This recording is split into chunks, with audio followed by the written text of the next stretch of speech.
Sabah dan Sarawak tu keluar daripada Malaysia, banyak manfaat yang orang Sabah Sarawak boleh dapat. Kita akan pakai pemimpinnya presiden. Di bawah presiden itu mungkin macam Indonesia, ada bupatinya, ada gubernurnya. Hai guys, jumpa lagi. Kali ini kita akan membahas nasib Sabah dan Sarawak. Orang Sabah dan Sarawak sering kesal karena dianggap rendah oleh orang Semenanjung. Baru-baru ini netizen Sabah dan Sarawak bereaksi menanggapi unggahan seorang pengacara dari Semenanjung Malaysia. Si pengacara amat merendahkan, bahkan terkesan menghina Sabah dan Sarawak. Ada video menarik mengenai hal ini. Video ini memuat pendapat seorang politikus muda dari Sarawak. Yuk kita simak ya. Pada saya, beliau ni dia menghina Sabah dan Sarawak dengan mengatakan kenyataan-kenyataan yang berbaur hasutan dan boleh membuat kegusaran di dua buah wilayah ini. So saya baca kenyataan yang beliau sebut dalam laman Facebooknya. Kawan-kawan boleh pergi ke laman Facebook ya, Aisyah Abdul Jalil ni.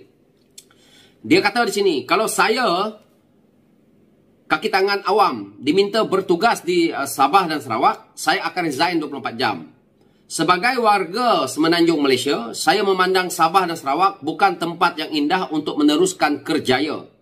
Bukan tempat yang praktikal untuk merancang hidup berkeluarga. Bukan tempat yang ideal untuk membesarkan anak-anak pada usia persekolahan. Bukan tempat yang berbaloi untuk merasahi hidup mencabar tetapi terpaksa merisikokan kesihatan mental dan emosi. Let us all be honest, setelah 60 tahun, Sabah dan Sarawak join Malaysia. Bandingkan apa aja yang ada kat dua negeri ini berbanding Semenanjung Malaysia. Dengan sebegitu besar keluasan geografi, sebegitu ramai rakyat jelata, sebegitu banyak hasil mahsyul bumi, alam dan laut, malangnya Sabah dan Sarawak masih kekal jauh ketinggalan, sangat jauh ketinggalan. Sebab itu, kalau nak hukum kaki tangan awam Semenanjung Malaysia, hantar diorang ke Sabah dan Sarawak. It's an open secret. Polis ke, doktor ke, cikgu ke, ATC, faham-fahamlah saja bila dihantar bertugas di sana secara paksa lera. Okey, dan dia juga berkata di sini 60 tahun selepas merdeka bersama Malaysia, Sabah dan Sarawak masih belum berjaya hasilkan rakyat negeri sendiri yang boleh mengisi pekerjaan di negeri sendiri, still terpaksa bergantung dengan rakyat Semenanjung Malaysia untuk berkhidmat di sana. So berhentilah gebang pasal ugutan nak keluar dari Malaysia. Entah macam mana Sabah dan Sarawak nak survive. Ada banyak resources tetapi tak ramai yang berkualiti. Memang susah nak maju dan berdikari. Itu part yang dia menghina Sabah Sarawak. Yang kedua, saya lihat dalam laman Facebook beliau juga mengatakan bahawa isu bendera lagu negeri yang tidak mempunyai perkataan Allah. Jadi pada saya ini juga bermain dengan sentimen perkoman. Saya harap Menteri Komunikasi, Menteri KDN dan juga pihak PDRM tolong ambil tindakan segera dan siasat Aisyah Abdul Jalil ni. Ini lawyer buruk ni. So saya jawablah kenyataan yang dikeluarkan.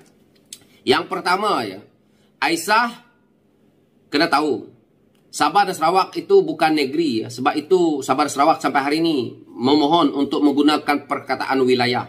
Wilayah apabila kita membentuk Malaysia ni adalah terdiri daripada Singapura, Sabah dan Sarawak. Jadi selama ni orang-orang politik membuat satu statement yang konon-kononnya Singapura keluar itu adalah bilik Malaysia dan gini-gini. Dalam kita nak membentuk Malaysia ya, Singapura adalah wilayah. Sebab itu dia boleh keluar. Dalam MA 63 juga sebenarnya sudah dilanggar.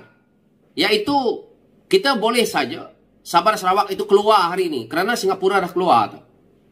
Itu tergantung kepada Sabah dan Sarawak lah nak keluar. Kak Aisyah, kamu datang ke Sarawak, tidak semua kawasan itu memang teruk. Kerana keluasan itu yang kamu cakap itu betul. Tetapi untuk kita nak meratakan kemiskinan, pembelajaran dan sebagainya ini, negara maju Singapura pun masih ramai gelandangan tidur di tepi pantai.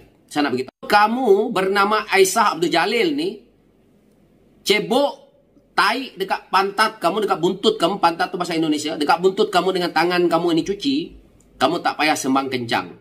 Ya, kita sama-sama dalam negara yang telah terbentuk ni oleh orang-orang politik lama dahulu, oleh pemimpin-pemimpin lama kita dahulu.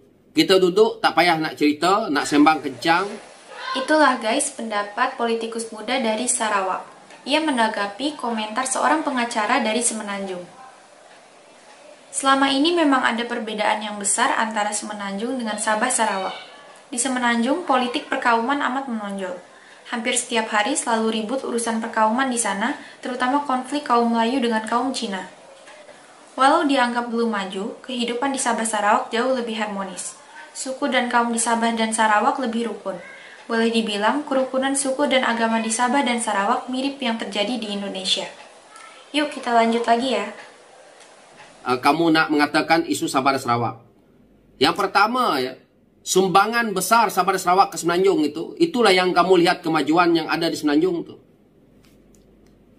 Orang-orang politik lama ni, sebab itu anak-anak muda di Sabah dan Sarawak mengungkit isu minyak.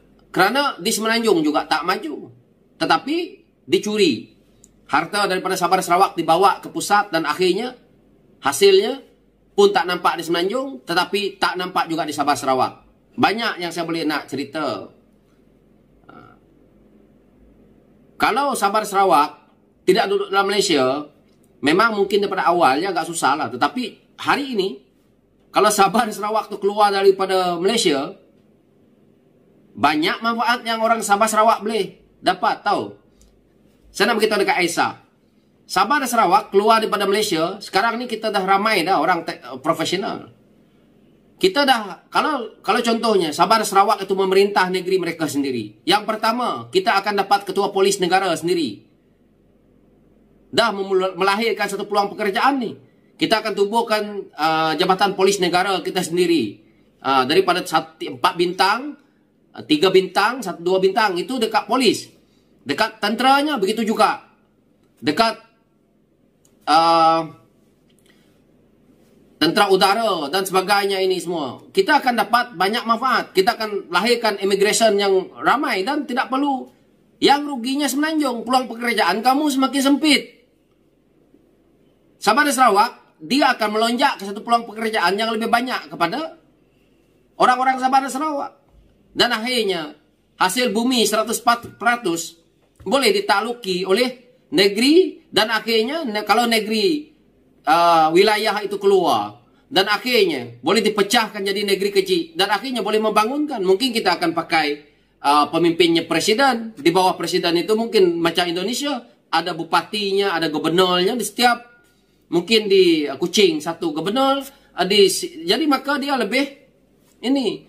Tetapi bukan kehendak kita nak begitu. Tetapi kalau Aisyah nak bercerita begitu, saya rasa struktur politik, struktur rakyat di sini, kualitinya sudah cukup. Begitulah guys reaksi orang Sarawak terhadap pendapat orang Semenanjung. Kita tak mau ikut campur masalah tersebut. Kalau Sabah dan Sarawak mau lepas dari Malaysia, itu urusan mereka. Pembahasan ini hanya untuk menambah pengetahuan orang Indonesia. Kita hanya ingin tahu cara berpikir orang Malaysia, terutama kaum Melayu di sana. Sebab kaum Melayu Malaysia selama ini selalu ikut campur urusan bangsa Indonesia, terutama menyangkut budaya dan bahasa Indonesia. Terima kasih sudah menonton sajian kami, sampai jumpa lagi.